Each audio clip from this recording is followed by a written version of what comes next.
नमस्कार, मैं दीपक। आज आप लोग के समक्ष अपराध की एक और घटना लेकर आया हूँ। हालांकि ये घटना पुरानी हो चुकी है, लेकिन इस पे बात करना काफ़ी ज़रूरी है और मैं इस घटना के बारे में आपसे बात करना चाहता हूँ। जी हाँ, ये घटना इंदौर के कपल की है जो कुछ दिन पहले हनीमून मनाने मेघालय गए थे।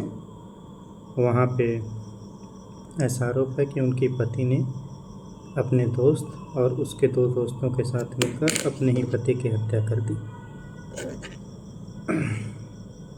इस केस ने काफ़ी सुर्खियाँ बिटोरी पूरे देश में, काफ़ी हो हल्ला हुआ और मर्डर के लगभग 10-12 दिन बाद जो सोनम रघुवंशी है उसको यूपी के गाजीपुर से गिरफ्तार कर लिया गया। ऐसी खबर आ रही थी कि वो बनारस से गोरखपुर जाने वाली थी, लेकिन वो गाजीपुर चली गई, जहाँ पे उसको पुलिस ने अरेस्ट किया और उन 3 लोगों को भी अरेस्ट किया जिन्होंने राजा रघुवंशी की हत्या की थी। खबरों की माने तो सोनम और उसके जो 3 दोस्त थे उन्होंने कई स्तर पे प्लानिंग कर रखी थी कि एक प्लानिंग फेल हुई तो दूसरी, तीसरी, चौथी, ऐसे करके 6 प्लान उनके पास थे कि कैसे राजा रघुवंशी को मारना है। तो ये ठीक है, कानून सोनम रघुवंशी को सज़ा देगा।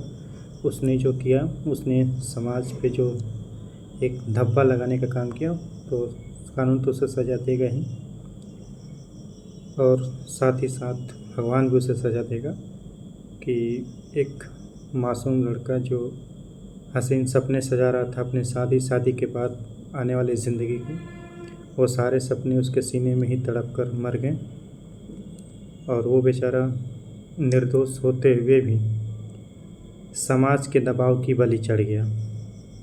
जी हाँ, बिल्कुल सही सुना आपने। समाज के दबाव में इसलिए कह रहा हूँ क्योंकि सोनम की शादी राजा रघुवंशी से जो हुई थी वो समाज के दबाव में ही हुई थी, जहाँ तक मुझे समझ में आ रहा है।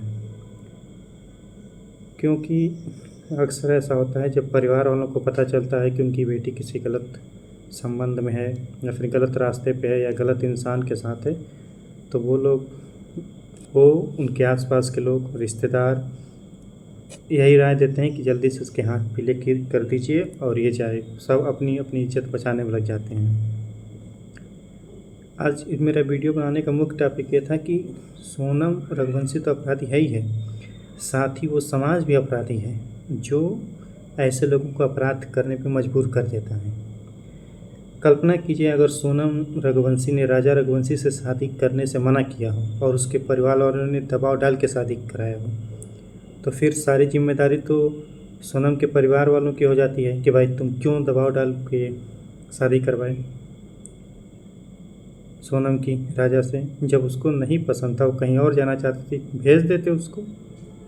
लेकिन फिर वही बात, समाज का डर, समाज में 4 लोग क्या कहेंगे, हमारी मान मर्यादा प्रतिष्ठा का क्या होगा, और इन सब के चक्कर में एक बेचारा मासूम मारा गया, उसका पूरा परिवार बिखर गया।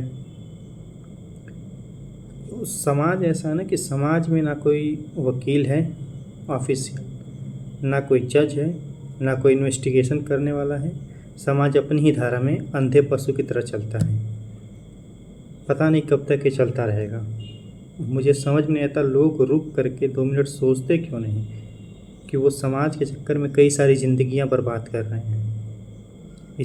इसी घटना में ले लीजिए कि एक सोनम रघुवंशी के चक्कर में कितने लोगों की ज़िंदगी मुश्किल में आ गई।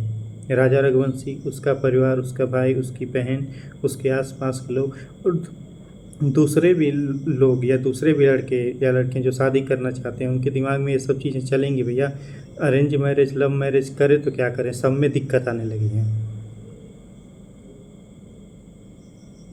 तो मैं जहाँ से देख रहा हूँ कि सोनम अपराधी है, लेकिन उसको अपराधी बनाया किसने? हमारे समाज ने। समाज ने उसको अपराधी बना दिया।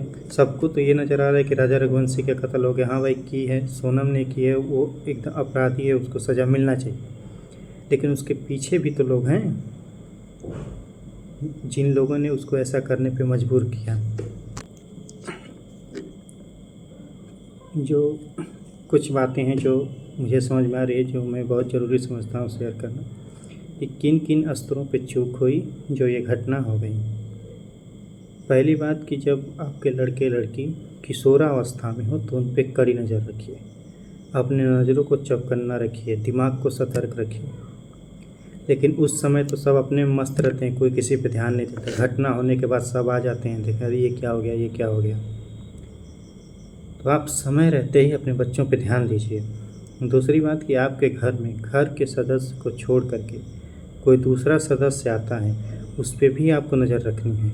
जैसे इस केस में जो सोनम रघुवंशी को अपनी बहन कहता था, वो उससे राखी बांधता था, बाद में पता चला कि उसी से उसका अफेयर था और वो उसके साथ रहना चाहते तो वह उसे मरवा दी। तो इस पे भी परिवार को ध्यान देना चाहिए, ब्लाइंडली किसी पे ट्रस्ट ना करें। मैं कई सारे इस वीडियो बना चुका हूँ और पहले बता चुका हूँ कि घर में बाहरी लोगों का प्रवेश तो एकदम ना होने दें। दूसरी बात, घर के अंदर भी आप सतर्क रहें। हमारे बड़े बुजुर्ग पागल नहीं थे जो कह के गए कि भैया कोई मेहमान आए तो उसे बाहर सुलाओ। आप देखते होंगे गांव में जब पहले मेहमान वगैरह आते थे तो घर में नहीं सोते थे, उनके लिए बाहर व्यवस्था होता था, वहाँ पे लोग सोते थे। और आज भी जो बड़े बड़े साधु संत होते हैं वो किसी के घर के अंदर नहीं रुकते, अगर रुकना भी है तो बाहर दरवाजे के बाहर ही रुकते हैं। तो ये तो हमें हमारे बुज़ुर्गों ने सिखा के गया, लेकिन अब उसका कोई पालन ही नहीं करता। और तीसरी बात यह है कि जब घर वालों को पता चल गया कि उनकी बेटी कहीं किसी और से प्रेम करती है, तो भैया ठीक है, जाने दो, कर लेने दो शादी उसको। तुमको ज़्यादा दिक्कत है तो उससे संबंध मत रखना। हालांकि मैं इसका पक्षधर नहीं हूँ, लेकिन एक तरीका है, कम से कम बाकी ज़िंदगियाँ तो बच जाएंगी। चौथी बात यह है कि लड़कियों से भी है कि भैया अगर तुम्हारा किसी और से अफेयर है, कोई बात है, तो जिस लड़के से शादी हो रही है उससे तो कह दो, वो खुद अपने सर पे इल्ज़ाम लेके हट जाएगा। सब यहाँ जीने के लिए आए हैं, कोई यहाँ मरने के लिए नहीं आया है। और सबके पास एक ज़िंदगी है, किसी के पास दो ज़िंदगी नहीं है। इसी एक ज़िंदगी में सब कुछ करना है। पांचवी बात यह है कि समाज को ये सोचना होगा कि कब तक दबाव में वो किसी को पुश करता रहेगा। आप किसी पे दबाव डाल के, सामाजिक दबाव डाल के, प्रेशर डाल के कहाँ तक ले जाना चाहते हो? एक समय के बाद वो टूट जाएगा और ऐसे काम करेगा। तो समाज जो है ये ऐसा अपराधी है जो दिखाई ही नहीं देता, लेकिन अपराध कर देता है।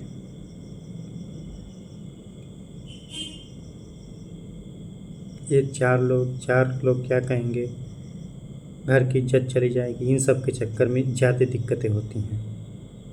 वो बेचारा राजा रघुवंशी जिम करता था, काफ़ी ताकतवर था। सोनम भली बात जानती थी कि कोई एक या दो आदमी से लड़ेगा तो वो जीत जाएगा, इसलिए 3 को लेके आई, पूरी प्लानिंग की। एक प्लानिंग फेल होगी तो दूसरी प्लानिंग कैसे करनी है, तीसरी प्लानिंग कैसे करनी है। लेकिन वही है, अपराधी कितना भी बड़ा अपराधी हो या फिर अपराध किया हो, एक ना एक दिन कानून के हत्थे चढ़ ही जाता है। इस केस में भी ये चढ़ी और उम्मीद है कि कानून इसे उचित न्याय देगा। इसने जो किया, जो समाज में इसने गलत संदेश दिया, उसकी भी सज़ा इसे मिलेगी। लेकिन सज़ा एक शरीर को मिलेगी, उसके विचारों को सज़ा आप कैसे देंगे? उसके विचार बनते हैं समाज से, तो समाज को भी सुधारना होगा। ऐसा नहीं कि समाज जैसे इतने सालों से चला आ रहा है तो ऐसे ही चलता जाए, तो फिर चलोगे तो ऐसी घटनाएं और होंगी। और हाल फिलहाल की घटना आप देख लीजिए, मेरठ की घटना देख लीजिए, देवरिया की घटना देख लीजिए। मेरठ में एक नीले ड्रम में एक व्यक्ति की लाश मिली, देवरिया में एक सूटकेस में मिली। रोज़ ऐसी घटनाएं हो रही हैं।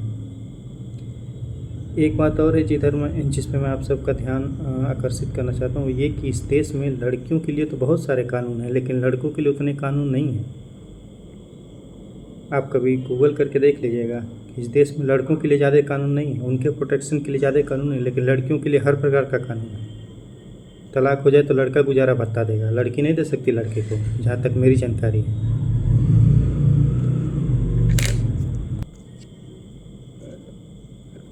तो हमको भी अपनी कमियां देखनी होगी, समाज को भी अपनी कमियां देखनी होगी और उसे सुधारना होगा, ताकि आगे ऐसी घटनाएं ना हो। उम्मीद करता हूँ आप मेरी बात से सहमत होंगे। बहुत बहुत धन्यवाद।